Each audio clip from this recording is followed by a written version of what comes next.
I put on some Jaylen Warren film, and let's just say this video is 9 minutes long for a reason. He deserves a lot of appreciation because what he does at his size is amazing. Think about it. Najee Harris is 6'2", 240 pounds of all muscle, right? We know how big Najee is, and we know how big Jaylen Warren is. Just look at him. He's around 5'8", right? Not the biggest dude, but he has Samoan strength. So that is the great equalizer. That is the big right hand.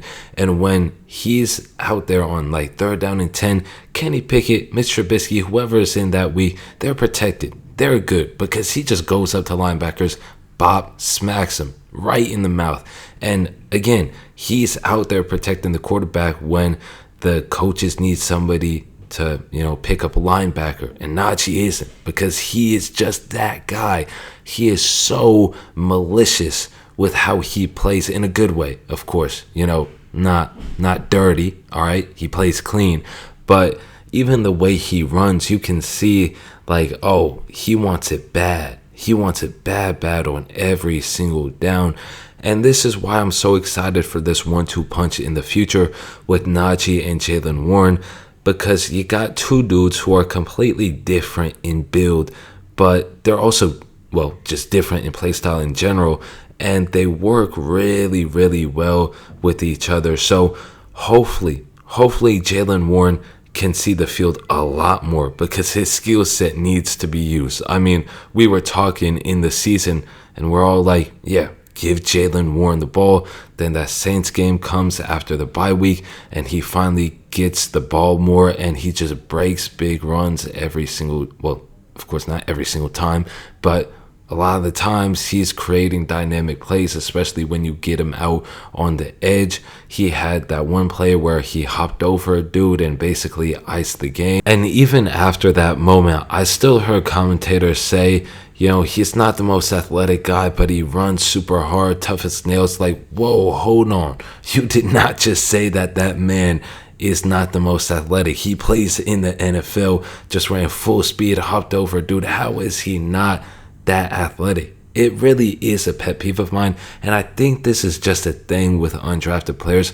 Yeah, I mean, the dude is sneaky athletic. What is that even supposed to mean? He's athletic. He plays in the NFL. Like, what are we even talking about here? Jaylen Warren has every tool that you would want from your running back. He's shifty, fast, can block. He can really do it all. I mean, you guys see in these clips, he's the lead blocker. You're not having a tight end be the lead blocker. You're having that dude go out and take linebackers. So there's just so much respect that I have for Jaylen Warren's game.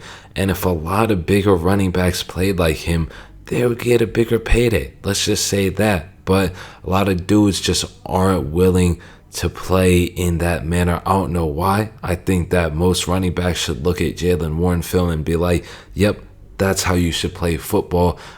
Even, again, the bigger guys, because the bigger guys a lot of the times don't even use their size how they should. And, touching on that subject of bigger guys using their strength more, Najee had that struggle in the first part of the season, and we all know how great Najee Harris is, but he just wasn't running how he should have been. And then he just started running like Jaylen Warren after everybody was like, hey, you see that dude who's 5'8", run like him. And then the Saints game, he just hit the hole, no hesitation. And then they both just started going off, which was just so nice to see. It was so nice to see both of those running backs using their ability to their fullest potential and just, working off each other like that, because like I said, two completely different running backs, but when they both run super hard like that, it puts a lot of stress on the defense to try to hit those guys. So really coming into next year for the Steelers, you're going to see a lot of Najee Harris and Jaylen Warren 1-2 punch, and that was where they were successful in the second half of last year. That was their bread and butter. So if Matt Canada can just stay consistent in the first part of a season, because he hasn't been able to do that the past 2 seasons, then the Steelers will really be able to take off, because now we're talking about a heavy run game that's successful. Then that opens up the play action pass for Kenny Pickett, George Pickens, Calvin Austin, Deontay Johnson.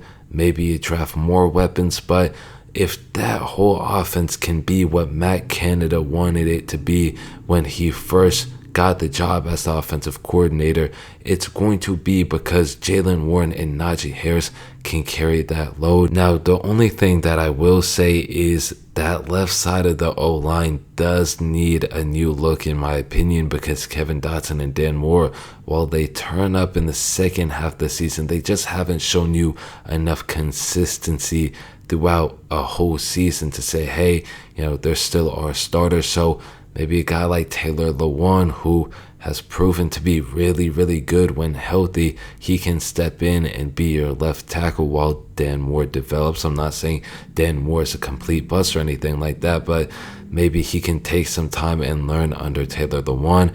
And Kevin Dotson, just draft a guy and have him compete, I guess, if you can't get anybody in free agency. But I think there's tons of guards every year in free agency, so you should be able to upgrade that line. But the O-line, that right side, Chuck Okorafor, Mason Cole, especially along with James Daniels, those guys were putting in work along with Dan Moore and Kevin Dotson. Sorry, somebody slammed their door. But like I was saying, Kevin Dotson and Dan Moore just weren't really consistent throughout the whole stretch of the season.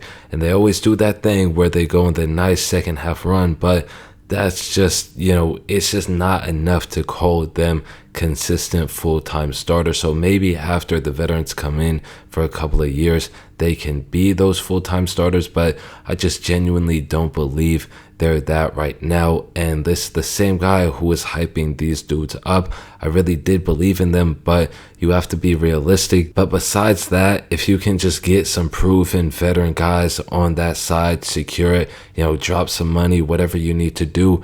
Jaylen Warren, Najee Harris, George Pickens, Kenny Pickett, of course, the greatest quarterback in the NFL. A lot of y'all just got mad. I was sarcastic. Relax.